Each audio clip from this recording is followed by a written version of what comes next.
अस्सलाम वालेकुम फैसल जावेद खान। एक पहले भी हमने एक बड़ी लंबी वॉक यहाँ पर की थी। हाँ जी, अच्छा बिल्कुल। माहौल था उस वक्त। उस वक्त भी अच्छा माहौल था और आज भी अच्छा माहौल है और कहते आज हैं तो ना चौथा रोज है और अभी कि तक आप फ्रेश हैं बिल्कुल। बिल्कुल फ्रेश तो हूँ, बाहर बाहर से लग रहा हूँ, लेकिन मैंने सिर्फ 2 घंटे नींद की हुई है और 24 घंटों में। और अब थोड़ी देर तक मैं चल सकूंगा, लेकिन फिर भी चलते रहे तो कौन सा अपना कमाल था। ये वो सफ़र था जिसमें ठहरना महाल था। जबरदस्त। जब फैसल जावेद होता है स्टेज के ऊपर और कुछ देर बाद फिर आते हैं कप्तान, तो पता लगता है सबको कि कप्तान का दबंग हो रहा है खिताब। कितनी याद आती है। बहुत ज़्यादा, क्योंकि जब भी अभी भी जब मैं ये बात करता हूँ कि पाकिस्तान की आन है आप, तो मेरे जहन में एक वो पिक्चर चलना शुरू हो जाती है कि इमरान खान पोडियम की तरफ वॉक करके आ रहे हैं स्टेज पे। तो जाहिर है मैं बड़ा मिस करता हूँ उन्हें अभी उनके बगैर।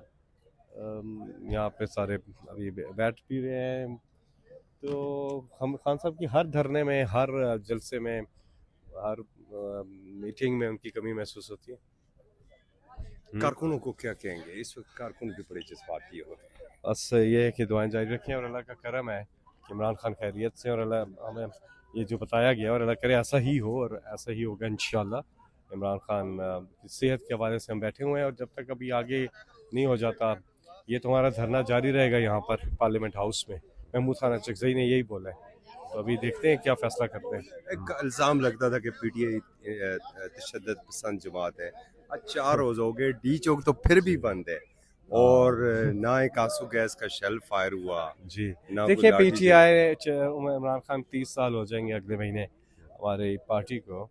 आज तक जितने भी एहतजाज किए, पुरअमन किए, ये जो मेथड है ये तो बहुत ही कमाल का है। ये जो आप देख लें कि यहाँ डी चौक, वो सामने डी चौक है और जंगले की उस तरफ जाना था हमने, सही। नहीं जा सके तो सिर्फ रुक गए, ताले लगा दिए, बंद लेकिन कर दिए। बंद वो भी डी चौक है, फिर बंद तो ट्रैफिक वो भी वहां है, भी बंद वहाँ पे हुई। बंद हो गई है।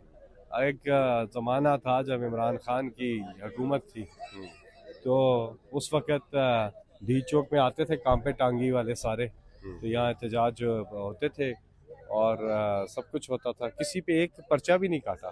सारे आते थे डी चौक, बार बार पीडीएम, पीपल्स पार्टी, पीएमएलएन इकट्ठे होके, अलग अलग होके आते रहे। कभी किसी को नहीं रोका, कोई कंटेनर नहीं लगाया, खुद कहा कि हम आपको खाना भी भिजवा देते हैं। इधर हमारा खाना इन्होंने बंद कर दिया और खाना जो आ रहा था वो नहीं आने दिया। अभी भी मुझे यकीन नहीं आता ये कैसे हो सकता है, लेकिन बहरहाल अल्लाह ताला ने करम किया, रोज़े की ट्रेनिंग हो गई और ट्रेनिंग हो गई और दुनिया को भी पता लग गया। हाँ, दुनिया को भी पता चल गया और रोज़े की ट्रेनिंग भी हो गई और खाना भी मिल गया। यानी कि अगर उन्होंने नहीं भी छोड़ा हमारा खाना ना, तो कहीं ना कहीं से कोई बिस्किट मिल गया, कोई जी किसी की गाड़ी में कोई चने मिल गए, तो गुजारा हो गया। ऐसी चीज़ नहीं है कि हमने बहुत ही कोई वो मुश्किल है भुखे सा, ऐसी कोई बात नहीं है। लेकिन ऐसा भी हुआ तो गुज़श्ता रोज की 6 रोटियां 2 दर्जन से ज्यादा लोगों ने खाई, ये भी तो है। हाँ हाँ हाँ, वो है, लेकिन क्या उससे पेट भरा है? यकीन करें, भरपूर भरा है। चले, थैंक आए यू। आप